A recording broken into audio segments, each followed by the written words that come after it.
Oh, hi. Yeah, another video from me. And this time I'm just sitting down on the other side of the camera talking to one of my best friends, Pat from Melbourne, from around the world. He's a global citizen, but living in Melbourne, working as the head setter at Urban Climb Melbourne, Collingwood, one of my favorite gyms, and he's one of my favorite people in life as a person and also as a setter. So enjoy this conversation we had in his living room before we went to the Idols concert back in January. And as always, leave a click, leave a like, subscribe, or ask me any questions. And watch goddamn until the end, so it's better for the view time and make me rich. Or I can just afford another coffee. Wow, this feels very weird, being interviewed in my own house. Can you see my climber feet? Yeah, I can. What am I being interviewed for? Which publication is this? This is for the Beta Routesetting YouTube channel, and Wow. I think We made it. We're in the big time. What is it about? I think PewDiePie next. Is PewDiePie still a thing? I don't know who PewDiePie. Mr. Beast. I just know Mr. Beast. He's right wing? Asmon Gold. I don't know who that is. Okay, that's a Twitcher. Oh, okay. PewDiePie. I don't know who PewDiePie is. You don't know who PewDiePie is? No, who's fucking? This man is a YouTube expert and he doesn't know who PewDiePie is. Man. The only other YouTuber I know are the Bouldering Bobet guys and Alex Honnold. Does he have a YouTube channel? What about Magnus? He's pretty up there. He's pretty YouTube, yeah. Jonathan I met him in something. person. Jonathan Sin? I don't know. I don't know where he's from. I don't know. He does lots of great videos. Cool videos, yeah. Yeah, pretty like just him climbing a lot. Okay. No, I don't know that much YouTube stuff. But we start easy. We start with who are you? And what are you doing? Can you answer that? What are you doing? Who am I? My name is Pat Banda, and I live in Melbourne, Australia, and I work at Urban Climb. I don't know what my job title is officially. It's like Southern Region Routesetting Manager, something like that. Do you feel like you're doing a lot of managing in the southern region? Or Oh yeah. are you setting? Oh yeah.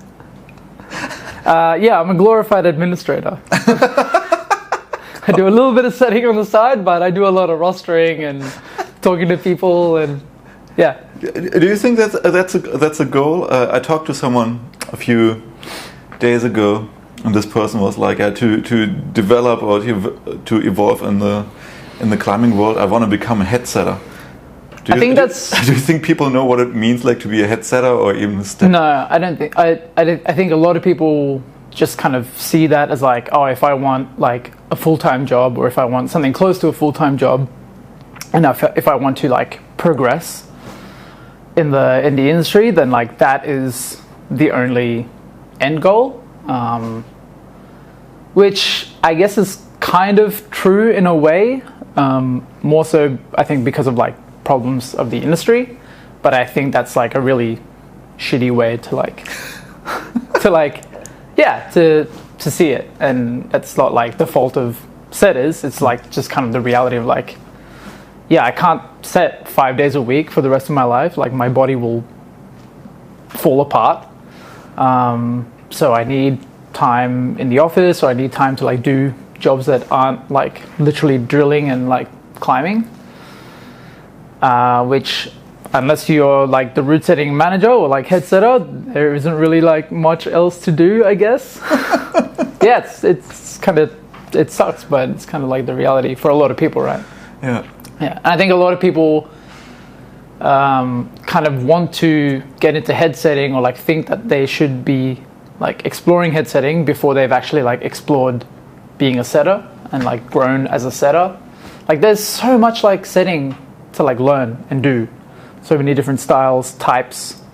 There's like so much things you can master before you even start to like think about, okay, well now how do I like translate all that knowledge into like communicating it to a team, or like structuring like a set plan for like a gym or a rotation, or like running a comp, or like there's so much just like movement knowledge and like style and like I don't know, there's like 15 years of setting, I'm still like, yeah, I need to get better at that type of setting, or I haven't really like done much of that type of setting. So, do you remember the first time when you felt like, okay, this is like, okay, I know something, or like I'm the first time I felt like I knew something? Yeah, maybe the first time I felt like I knew what I was doing, like I felt really confident, was when I was head setting for like the Australian Youth Nationals in Bouldering. It was 2023, I think, end of 2022 or 23, and it was like my first time like head setting like a national comp, and I was like really nervous. I was really like, I'd like head set like social comps and like been setting at like countless national comps since like 2015, but it was the first time that like, okay, I have to orchestrate, plan, execute like everything. And I remember feeling like really anxious about it, but at the same time, like I just kind of knew that like, yeah, I've thought about that, I've considered this, and like I remember that week feeling very like hard and stressful for sure, like as any comp does. Like I don't think that anxiety feeling like during a comp ever goes away, which is kind of like the crack cocaine that like I think setters are like addicted to. It's always after a comp that you're like, that was great, let's do another one. But during the comp you're like, but yeah, I think that was the first time that I felt very like competent, and I was like, okay, I understand climbing, I understand like competition structure, and I understand like how to run a team, how to like identify like issues in rounds, or like how to like direct people to like certain jobs. So yeah, that was probably the first time that I like noticeably felt like, I know something, as you put it. I know so. Yeah, I thought about like whether competence is like dealing with problems when they occur, or competence is like being prepared for potential problems. So you already like get rid of them beforehand with planning. Yeah, I guess. Yeah, I don't know. Competence, I guess, in setting just means like, yeah, maybe just like having the ability to spot issues and problems and like knowing how to solve them, and like I guess also like being able to rely on your team and like trusting the team, and like knowing who to trust with like what problem. So it's just management, right? That's, as far as I understand it, it's like that's just what management is, like understanding like, okay, I've got these people to work with, I know this person can do this, that person can do that, and then you just playing the pieces. So yeah.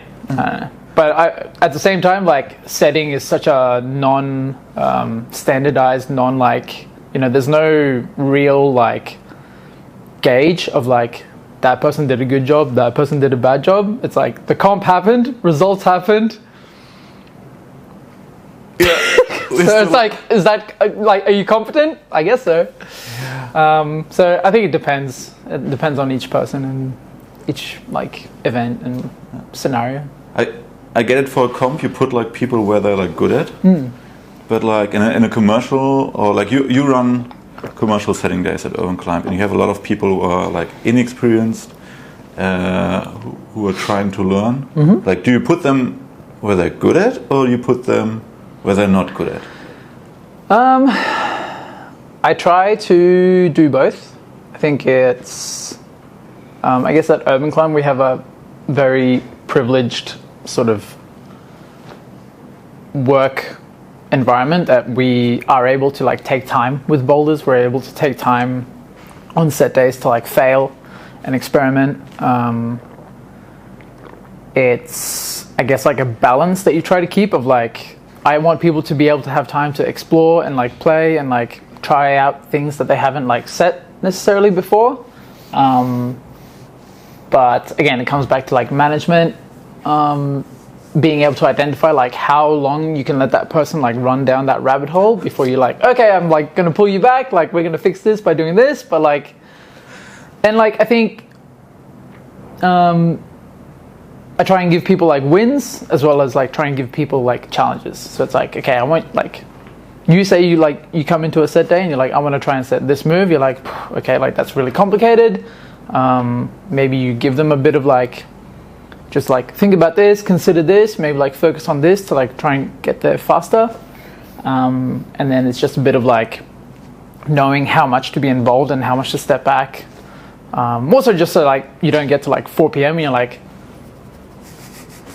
let's strip that and rework it. But yeah, at the same time, I try to make an effort to like give people a certain amount of time to like play and explore, but then also set an expectation of like, okay, you have until like this time to like fuck around and find out. After that, I need you to do this, this, and this. Like make sure that gets done, and then yeah, just like kind of keeps people's like creativity and like mind in check of like, okay, like I still have a job to do and I need to like get shit done. But I mean, yeah, that's kind of the magic of setting, is that like we're always just like we're trying like play with new ideas or reinvent ideas or. Does it still feel like magic, or? I don't know. Sometimes, yeah. Like I don't know, like yeah, it depends on the day, depends on the psyche, depends on the I guess like how the body's feeling. Yeah, I think it comes and goes in seasons like anything else. Yeah. You said you're privileged at Urban Climb. Can you put this like into relation, or like what do you mean? Like a lot of people who see this are not from Australia. Yeah. So I don't know what my view is, like where they're from. A lot of Americans and Europeans. I mean, well, you've said with Urban like a lot, so you have a pretty good understanding, I think, of what I mean when I say like we're very privileged, in the sense that I guess like from what I have experienced when I've like guest set in places, or what I've heard from like other setters when I talk to them, is like not everyone gets like an 8-hour day to like set a sector. Not everyone gets like an 8-hour day to set 2 to 3 boulders on any given day. Like sometimes we set more, sometimes we set less. Not everyone gets paid to set. Not everyone gets really like good holds, volumes, resources. So yeah, in a lot of regards, like we have like a really excellent work culture and just like opportunity to like produce really great climbing. And like we work for a business that's really like pro Routesetter like creativity, so we don't really have like a lot of like top down kind of like you have to set this way or this many boulders or like whatever, like this many V0s or like whatever. Like it's pretty much just like, yeah, as long as the gym feels healthy and like climbers seem happy and like people are safe, like have fun, dudes. Like, you know, like it's there's a lot of like trust in the setting team and the setting management to like know what is quality climbing and what is going to like excite people, interest people, keep people engaged. So yeah, I think in that regard, like we're very privileged. The fact that we have like an atelier in Melbourne and in Adelaide and Brisbane, you know, like time to experiment and play, where boulders like at the end of the day like don't have to be functional. Like that's I think that's like extremely privileged. So yeah, I think we're very lucky in that sense. And yeah, it kind of like encourages you to like obviously like play and explore. It also like, well, for me personally at least, it like also then makes me feel like I want to sort of return that like that effort and that like trust. So you know, like you want to do a good job and you want to like just make great climbing for people, because you have the opportunity to. And like if you're not gonna like try and make awesome shit, then like why are you in this job? Like I'd rather go out climbing. I'd rather like, you know, do a job that doesn't hurt my body, and then I have skin for the weekend and I can go climbing. So yeah, if I'm gonna set, like I'm gonna set the best shit that I can. So yeah. That's well put. The best shit that you can. Yeah, I don't know if that's super eloquent. Just said dope shit. I said dope shit. Yeah, but how do you put it in words? Like one hand is probably like the quantity, like in Europe and other parts of the world, like there's way more setting going on, like on average like 4 to 6 boulders for each setter. So it's like way less time which we spend like on a commercial set. The gyms are way more dense, and the majority of gyms is just straight more pulling. So because of the density, they don't take the dimensions, they don't think about the depth, there's no pushing, there's no moving around. Which is like very subjective to say like quality. Like for me, in most places just blunt boring.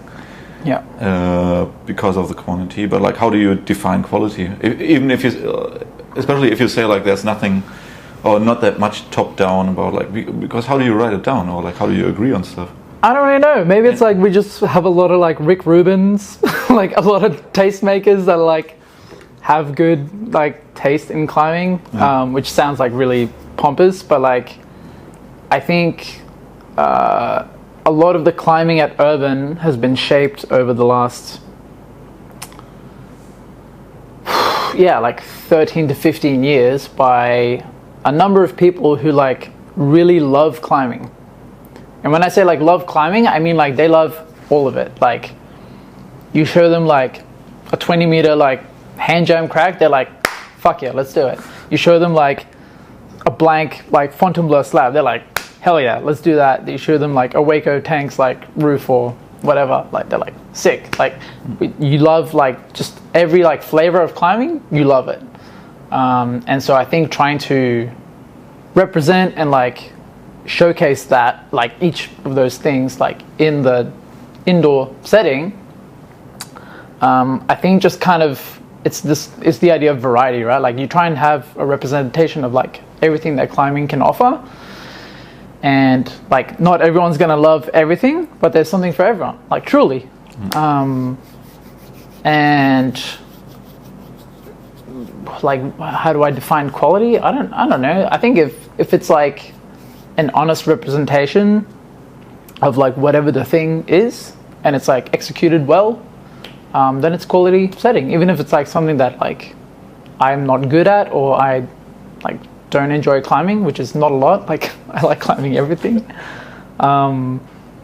Then that's quality to me. Like if I can tell through the setting that like the setter like cares about how climbing is represented in like the indoors, then I'm all for it. It's like, when stuff is just like slapped up, like left, right, because like the boss said I have to have 8 balls on the wall and like I get paid dog shit money, then like you can argue that it's like, well, it's not the setter's fault, it's like the environment's fault that they're working in, but elbow, root setting. Then I think there's like lack of quality there for me personally. But equally, like I said before, there's no like standard, there's no like checklist of like this is what makes good climbing, this is what doesn't. It's kind of just like whatever you like, and somehow over the years at Urban Climb, like the stuff that we set is like stuff that we like to climb and people seem to like it, so it's like great, I'll just keep setting boulders that I like to climb. And I think it's the most hedonistic job if you have like it can be it can be extremely hedonistic. I think you also like have to like in reality you obviously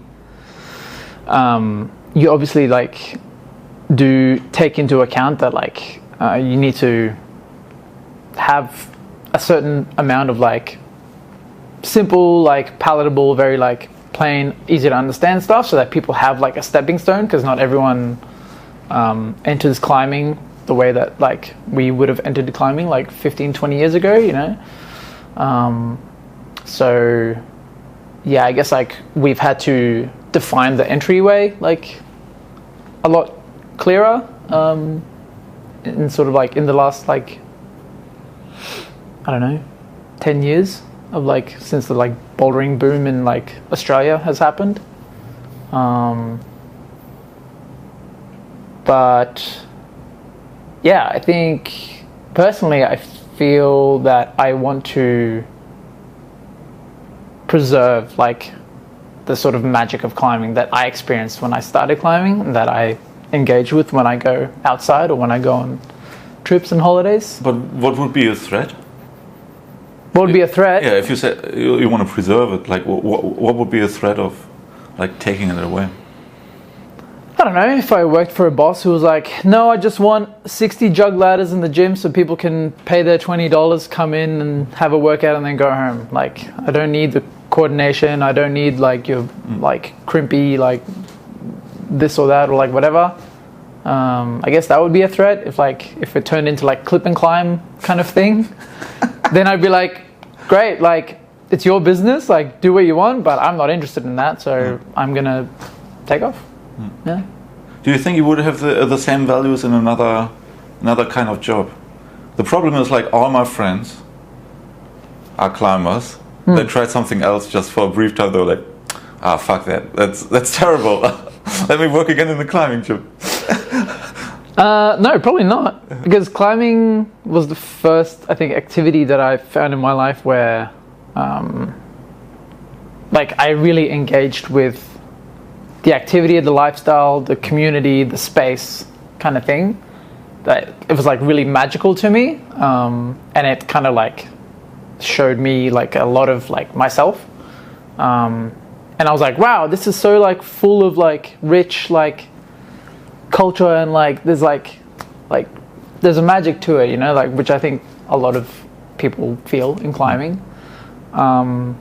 And like I think that's the element that I want to like preserve, of like, yeah, someone else might come in one day, like to this day I remember like my first day going climbing at West End. Oh, cool.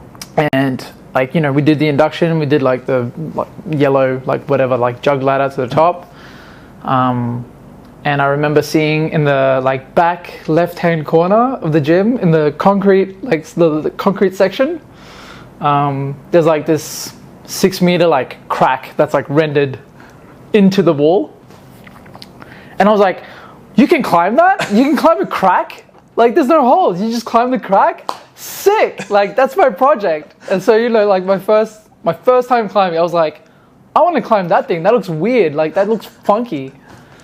Like how? Like who does that? You know, like. And I think that's really cool. I think it's like that kind of experience is like, I want to make sure there's always an opportunity for anyone to like come into a climbing gym and have that experience of like, you can do that on the wall, like sick. So yeah, and I think that like that magic like exists on like all these different levels, right? It exists on like a beginner first time level. It exists on the level of like people who've been climbing for 10-15 years. They can still come into a gym on a reset day and be surprised, like, oh, they did this? No. Yeah, that's true. That's true. I think a lot of people like trying to specialize, they are probably missing out. And I really hope like they always go like full circle, like back to, or some of them never discover like how much fun it can be, like to give this kind of joy to people like who climb for the first or second time. Yeah, that's essentially it. Yeah, like a lot of people are really specialized. Are like, okay, I want to do a 9-move pedal now, and then I want to do the 10-meter runner, and then I want to do backflip to backflip to backflip, and then that's all I want. And so like, those things are all cool. Yeah. Other things are cool too. How can you teach empathy? Because you have to deal with a lot of customers. Like the gyms are incredibly busy.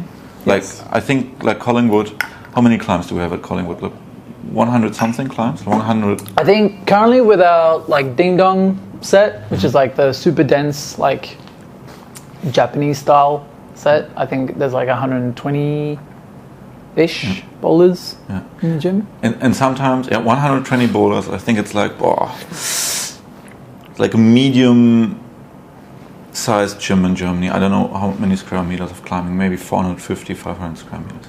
Not that much more. And sometimes it's like 500 customers a day. Like how how do you keep like a relationship to, or like how do you teach setters? Okay, there's like empathy like for the lower levels. Like I mean, I don't know. Yeah, I'm not an expert on like how you teach empathy. Yeah. It's like a requirement of the job, and I guess you try and encourage setters developing their empathy by, well, for one thing, it's like,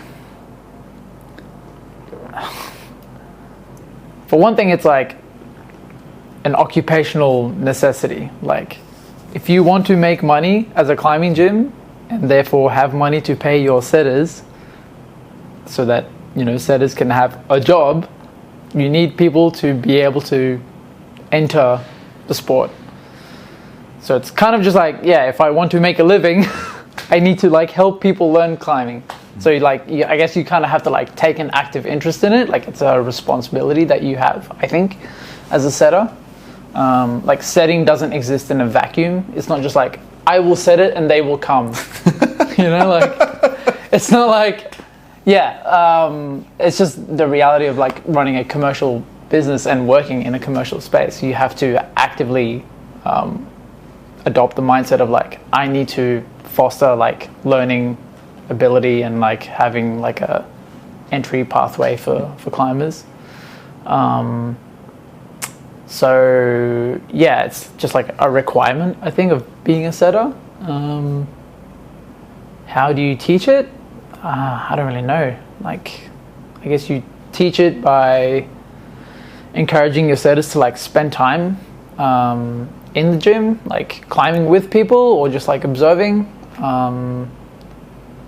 I guess I use a lot of like people that I know as like reference points for like different like grades. Like my partner climbs like a certain grade, or like my friend climbs a certain grade, or I know this person comes in on like weekends and that person like occasionally visits. So like I try to make sure that like at any given time, like I'm considering like, how's that person gonna like experience that boulder?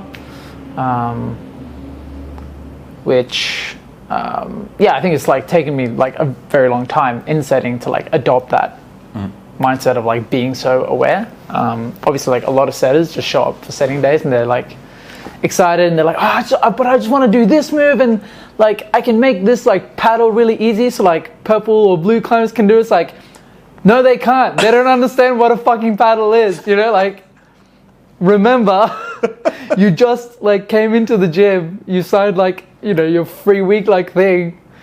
You haven't seen a fucking toe hook before in your life. Like, so yeah, it takes a really long time for setters to develop empathy, I think. But I think you also have to like take an active interest in developing it. It doesn't just like come from nowhere. Yeah. With staying in like in Europe, it's a little bit different. Like a lot of people like start somewhere in a company or a gym, then they are like, okay, I need to see more stuff. I want to become a freelance Routesetter. You don't have like the opportunity here, or like it's difficult for a lot of, like if you do freelance, maybe in Sydney or Melbourne, it kind of would work. But like, do you feel like you're missing out on something, or like by not freelancing? Yeah, or for the growth of like how do you like all these different influences like you can have with freelancing? Like how do mean, part of it is I like travel. Like I choose to travel to different places and climb in different gyms and climbing areas and stuff. So I like take an active interest in like experiencing more, but also again very privileged to have a workplace that like encourages me to go do a guest set, go do a comp, go do a setter swap or whatever, and they like actively facilitate it, because like the business itself sees the value and like, oh, like we have a way of doing things. I want my setters to like experience like how other places do stuff, to see if we can improve or change or whatever. So they will actively like send you to those places to experience that. And I would say like that's had a huge impact on the way I set. But I guess being a commercial setter who's like largely servicing like the same gyms repeatedly, I can kind of like take those inspirations and influences and sort of like tailor them so that they're like palatable, I guess, to like the community and the group of climbers that I know. And it's also like sometimes you do things differently so that people like have to adapt. Like they have to experience a new style of climbing and they have to get better at this kind of thing because the setters have made it so, I guess. You think that there's a god complex in it? I think a lot of setters do have a god complex. They're like, I am the master of your fate. You will climb what I say you climb, and you will like it. Which, yeah, it's like, I think in any healthy like climbing gym environment, there's an element of like challenging people and like breaking their, I guess, like assumption, not their bodies, breaking their assumptions and like habits, but at the same time, like you want to, offer like the things that they like and sort of like compliment them whilst at the same time offering like things that they don't like, which, yeah.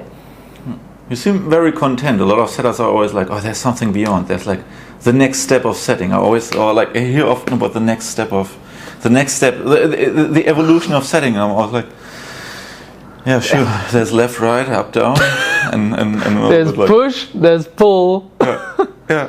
No, if I seem content, I don't know. It's because it's like 5 p.m. I've had a setting day. I'm pretty tired, and it was a good day, so I'm pretty happy right now. In general, like I'm a pretty content person. I have so far had like a pretty good like route setting career. So I'm definitely like hungry for more. Like I want to keep seeing different places and like trying different things, but I've also like experienced a lot and tried a lot of stuff. So like I feel very, I guess, I feel pretty rounded as a setter. Like I have tried a lot of different things, and I know what I like. I know what I don't like. I know what I'm good at. I know what I'm bad at. And I think at the moment I'm just in a sort of place where I'm kind of like not letting setting and climbing be like my entire world and my entire personality, which for a lot of setters is like very much. It's very difficult. Huh? It's really difficult. And I think that's healthy. I think it's healthy to remember that like you can have interests and things outside of climbing and setting. It doesn't have to be like your entire world, and it's fun to obsess over stuff. It's really fun and cool and interesting, like for setters to like go really deep on like methodology or ideology or like why do we do things this way or why should things be that way, and it's like it's fun to talk about. But at the same time, at the end of the day, like you look around a lot of the time, you're like, no one gives a fuck. Like, just set cool boulders, have some fun, and then like go get a beer or like, I don't know, watch a cool movie or something. Yeah, I feel like I'd like to go to one of these empathy seminars or like how to become a better setter with listening 1 hour and talking about like one word or whatsoever.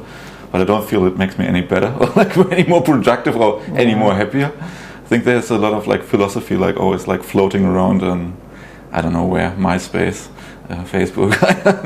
Yeah. I think for me it's always been part of who I am as a person and how I was raised. Like my dad always instilled like a lot of I guess a lot of like the idea of, you know, if you're going to do something, if you're going to bother doing something, like do a good job of it. Very often it was like house chores. Yeah, I was a really shit teenager for like doing house chores and stuff. but like he like led by example a lot, in the sense that he throughout my whole life I've seen him like build stuff with his hands. Like he was a landscaper. He's a very handy person, and whenever he like makes something, he tries to improve it, tries to like change it so it's like more efficient, more like finished, or like whatever. And I think that's like grown on me as a person a lot. So like when I sort of got into setting, I guess there was this like huge crossover of like, it's a creative output. I can work with my hands. I can make something that didn't exist before. I can interact and like engage with people around me who are doing the same activity. And that's really fucking cool. And so if I'm gonna bother doing that, well, I'm gonna try and like do it really well, and care. Like I really care about like having good climbing, because I want, again, like I said, I want people to have like really great climbing experiences. But I also just like, I want to climb on good stuff, so I'm gonna set good boulders and good routes, and and give people the opportunity to do the same. Do you feel like a lot of people... That got really honest all of a sudden. That's great. Yeah. You went back to your dad, who's probably the... Let's talk about my child. Potato Don of Brisbane. The king potato of Brisbane. Yeah. Shout out Potato Twister. South Bank. South Bank Market. Yeah. South Bank Market. It's pretty good. Maybe one more thing about inspiration. A lot of people always come up to me like, I'm missing out of ideas, or I'm not really inspired. And I was like my first reflex is always like, why don't you listen to some cool music? I don't know. A lot of people come in like sometimes like, oh, okay, I've seen this on Instagram, and I'm always like, what about like just some cool music? Like, I don't know why, but I think this is like at least. Not everyone's really into music like you are, Nikki.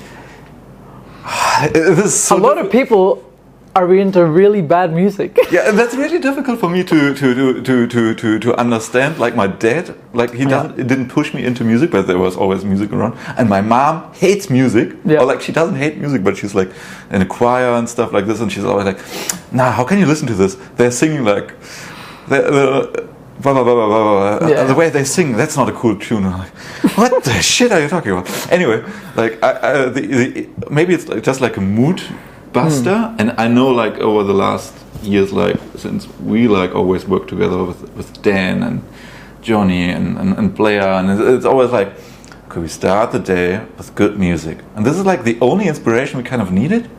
Do you think? I think it's like any creative team like dynamic. It's like when you just like find the like the wavelength, you don't need to like define and like discuss and talk about a lot of stuff. It's just kind of like you just kind of feel it, which I think is not something unique to setting. I think that's just something like, it's like how do the Beatles just like walk into a room every day and just like come up with like Octopus's Garden, like because Ringo was like, this sounds fun, and then like everyone else was like, yeah, sick, let's do that. That's a track you're pulling out. Octopus's Garden. It's like a fucking... It's a banger. It's probably Ringo's best song, which means like it would be other people's best songs, but it's still like one of the worst Beatles songs. It's still a fundamental part of Abbey Road, okay? No, but you know what I mean. Like it's you just come in some days with a certain team, and you're like, we know what we like. We know each other's style. We know each other's like kind of moods and like how we work and all that stuff, and you just gel, right? And I think like the best creative like groups have that magic, and that's, I'm not an expert on like creativity like stuff, but that seems like just like how really good creative work happens. So that's not really something you can bottle or teach. I think that just comes from like having a good like relationship with the people around you that you have to do a creative task with.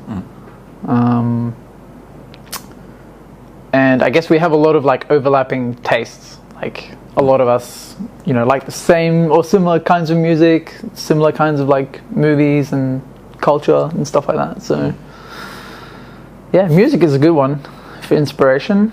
I remember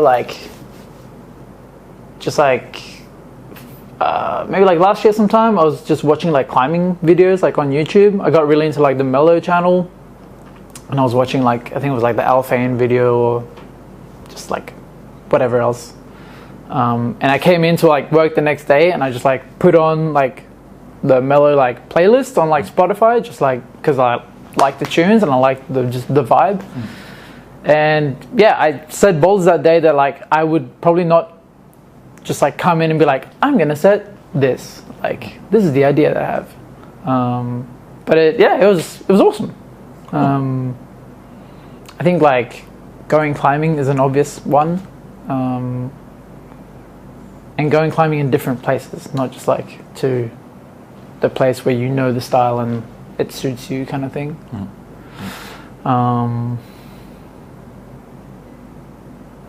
Other sports parkour, skateboarding, obviously. Yeah, people always think I did parkour. I never did any parkour. I'm just a pro at it. Yeah, I just parkour every day. I don't know. Yeah, architecture, buildings or sculptures or whatever. Yeah, there's so many different ways to approach setting, which is kind of the fun of it and the magic of it. Some days I'll come in and I'm I want to set this move exactly like this or this sequence. Other days I'm I just want to climb a big fucking triangle or a big structure. I don't care what the sequence is. I'm just gonna take every big thing that I have and try and build a mass and just create a feature, you know, so yeah, I don't know. Just I think that was a good insight in your brain. I like that. Cool. A little bit of your personality as well. Can you... For the record, Octopus's Garden is not my favorite Beatles song. Which is your favorite Beatles song? Oh, I don't know. Yeah. I don't know. Yeah, it's very difficult. It's can you put up your 3 favorite albums?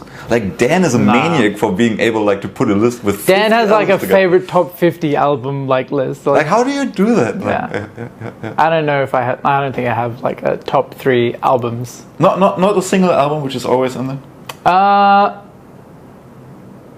Black Star is up there, the original Black Star album.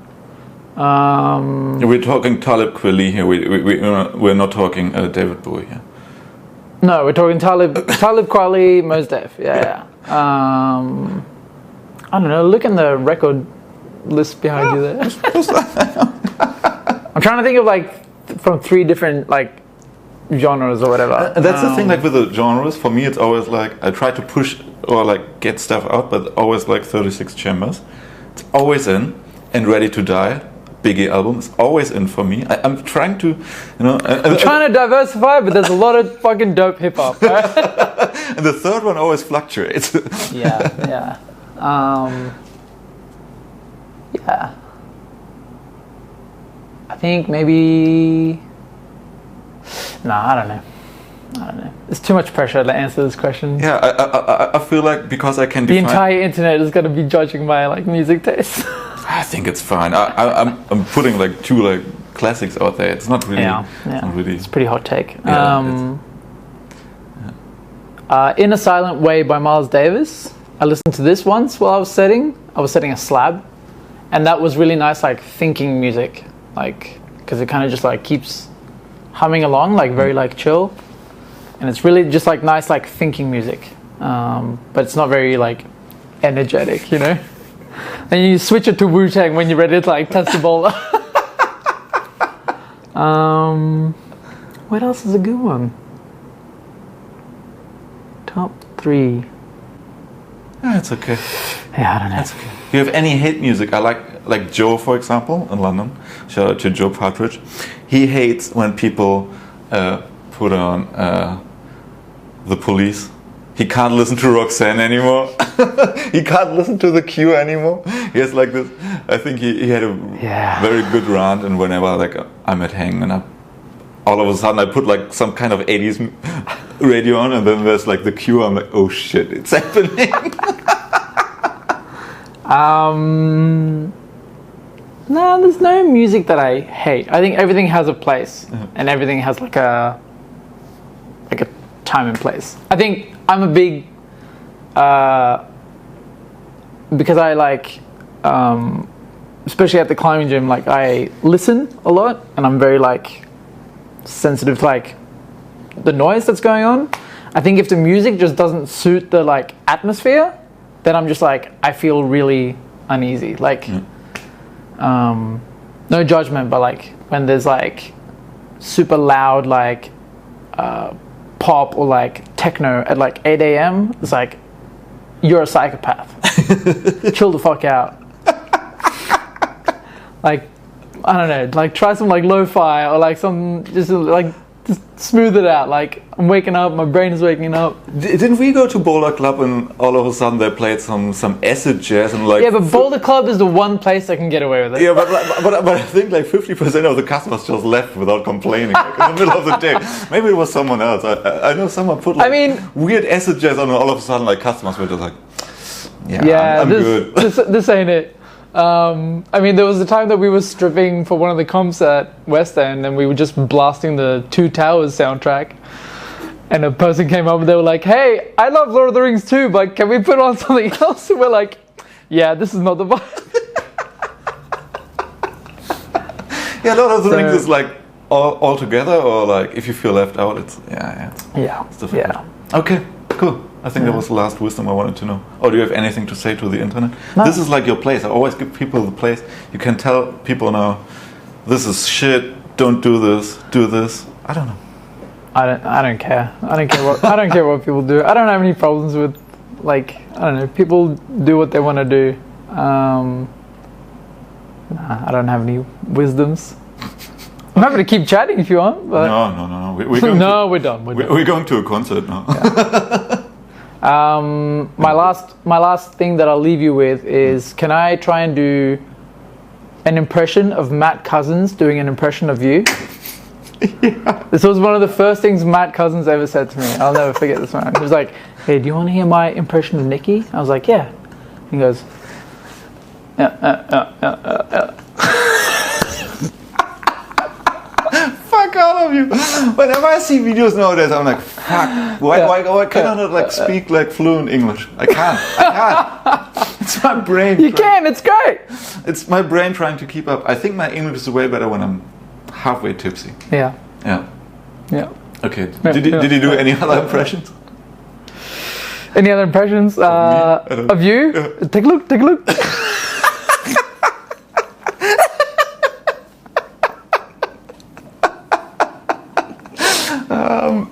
Cousins will pay for this. It's all right. Okay, cool. Thank you. Great. Thank you for sitting down with us. No worries.